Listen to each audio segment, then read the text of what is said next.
back for the rant. Back for the rant. And I guess I don't know. This probably more, this less rant and more reflection. Yeah. Right? Yeah, so, we can reflect. I thought it would be interesting for our viewers and listeners for us to just do a quick, best political memory. And as I mentioned that, I think I've got way too many. Yeah, to try to pick. Yeah, your history in politics in the state is so pronounced, and you've been involved in a lot of big victories. Yeah, and some losses. And some losses. I would. Well, maybe I'll characterize it this way: the biggest impact memory, let's do the first big impact one, right? So 1993, I was working on Matt Salmon's exploratory committee. He was a state senator getting ready to run for Congress. And then I found out that there was a guy named John Shadegg who needed a campaign manager. And I went and met with him. And unbelievably, he hired me. I say unbelievably because I had very little experience. And we're trying to get John on the show. I just want to interject that. Yeah, he'll come on. And it was, I remembered we ran the campaign from the house he grew up in the mother-in-law unit in the back, which is where they ran the Goldwater campaigns. Yeah. His dad was Goldwater's campaign manager, his first one in 1952. And the garage was jam-packed with memorabilia and files, all from Goldwater era, from John Shadegg's time at the Attorney General's office under Bob Corbin, when there was files on the Abscam and Meekham's impeachment, and I remembered that's how pathetically political I've been in my entire life. Yeah, I actually remember all of that.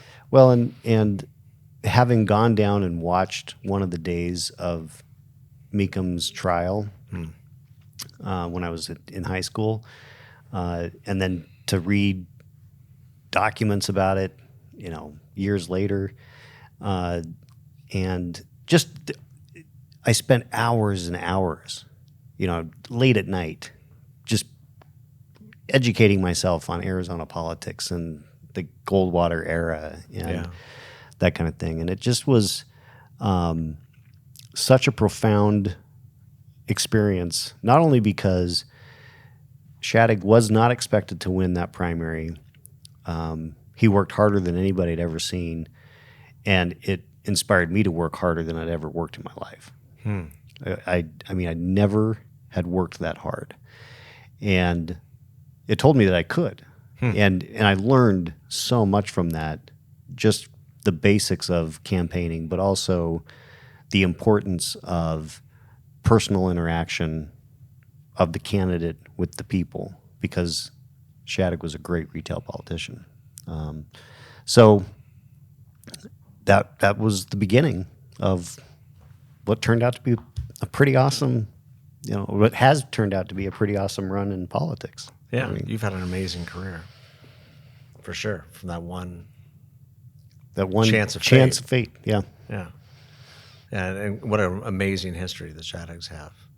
I keep asking John to rewrite. His dad has this book on how to win an election. How to win an election. It's called How to Win an Election. It is the best book ever written on elections. Yeah, and there's been a lot of books written. And, I keep asking, hey, why don't you and Stephen get together, go through the archives, go through everything, and reissue it? It'd be great. You will be interested to know that Shadegg and I had that conversation years and years ago, and I actually went through and wrote a prologue and an epilogue to the first 3 or 4 chapters. I didn't get through the whole thing, but it's a timeless book. I mean, there are things that clearly have changed, but the fundamentals are the same. Yeah, that's amazing. So I guess my memory kind of piggybacks on yours, and it has to do with the fruits of your efforts in that election. And I cut my teeth in conservative politics by working for a guy named Morton Blackwell at the Leadership Institute. First job out of college, I ran the Salvatore Leadership Speakers Bureau, which is totally meaningless. It means I put together a bunch of publications for students on college campuses that hopefully, in the hopes that they'll bring speakers to their college campus.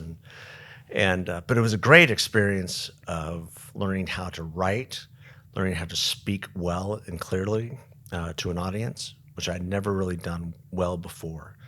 And Morton was a great teacher, and is a great teacher to this day, of young people and how to prepare for political career, and in many different facets. And he's grown the Leadership Institute from this little, I think we had maybe 4 schools back then, activist type schools, youth leadership schools, student publication school, maybe 4 or 5 others, into this behemoth of conservative activist training. And to where I tell candidates all the time, hey, listen, if you really want to learn how to win, you need to go take a class at the Leadership Institute, because if you subvert your political career to the consultants and to the fundraisers, you're not going to understand what's going on. That's right. Especially if you're a first-time candidate. You really owe it to yourself to learn how to win. That's kind of their tagline. So, back in 1994, I just started. I left the Leadership Institute, and I had traveled a little bit in Europe, and I fell off a cliff, of all things, and shattered my wrist. And long story short, went back. My dad asked me to come back to work at Golden Eagle, and so I had been working for about a year, and almost a year, in November of 1994. And during election eve of that year, I remember distinctly we were at a branch dinner out in Buckeye, and I kept checking my watch. And my dad's like, why do you keep checking your watch? I said, well, it's election eve, Dad, and it looks like the Republicans are going to retake the House. And I want to go down to the party at the Hyatt because all my buddies are going to be there and see what's going on. And finally he said, okay, just wait till right after dinner and you can leave. And I kept looking, and I just would look over at him. He goes, just get out of here. And so I left, and we were, back then, we were way, way on the west side. There was nothing out there back then. And so I'm zipping down. I meet John Desser, who at that time was working for John McCain. Yeah. And I think he was still an LC for John. And I meet John Desser at the Hyatt, and we proceed to. This is when Kyle was first elected to the Senate, and we had known John for a little bit, and so we're going around just shaking hands and back slapping, and it was just one of those evenings that where a lot of people's hard work and a lot of people's vision had paid off, and that we had never thought would come to fruition. Yeah, and it started an era of politics that was really exciting. Yeah, at that time. Yeah, that was a huge night. Republicans took the House for the first time in 40 years. Yeah, and what was great about, you're talking about relationships. The relationships I gained through that year and through that time were really monumental, and especially with a guy like John Shattuck, and even a John Kyle and a J.D. Hayworth. A lot of people like bad, kind of have their own opinion about J.D., but I always liked J.D. I always thought that, okay, so he's a different guy, but he won, and I always enjoyed being with him. Mm-hmm. But what was great about all those three men is shortly thereafter, in February of '95, my father passed away. And I remember the first time I went back to D.C., and it was like probably that April, and I've talked about this a little bit. It was the first, and you were there, every single one of those men took a lot of individual time with me after that. Yeah. And I was there for a National Beer Wholesalers Convention, and I remember staying afterwards with those three, especially wanting to talk to me. Yeah. And I'll never forget that. Yeah. That was not only a great time for our country, but it was a great time for our state. Yeah.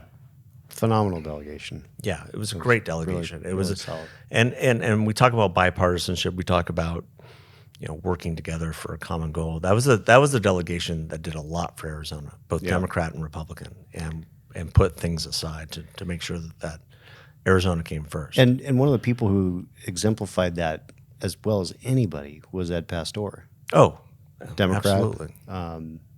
Longtime Democrat on the Appropriations Committee.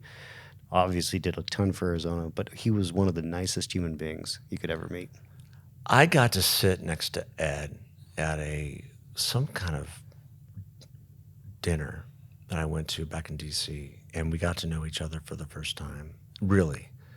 And he was the nicest guy, and principled, knew where he stood, but really enjoyed that time with him. Yeah, and absolutely willing to work across the aisle. Yeah, to get stuff done. Yeah, he was a statesman. Yeah, and we don't have that many of those in the state anymore. We don't. No, which is sad. It's true. Those are good memories. Yeah, they are good memories. We're gonna have to do this that we again. have almost the same. Yeah, that's the timing. That's interesting. The timing. We were young but I think we understood what we were witnessing. Well, there's no question. A lot of people don't get it. Like a lot of people don't understand that time, or if they're in that type of environment, they don't recognize really what's happening. Yeah, no, it was absolutely historic. It was, and we'll need to go into more discussion about the transition that happened when Republicans took over the House, and we can talk about Newt, all kinds of that. Yeah, there's lots to talk about. Yeah, that'd be a great one. We'll do that on another one. Talk about how it was great, and then it wasn't so great. All right. Well, for now, we'll say adios. Thanks for listening. Thanks for listening.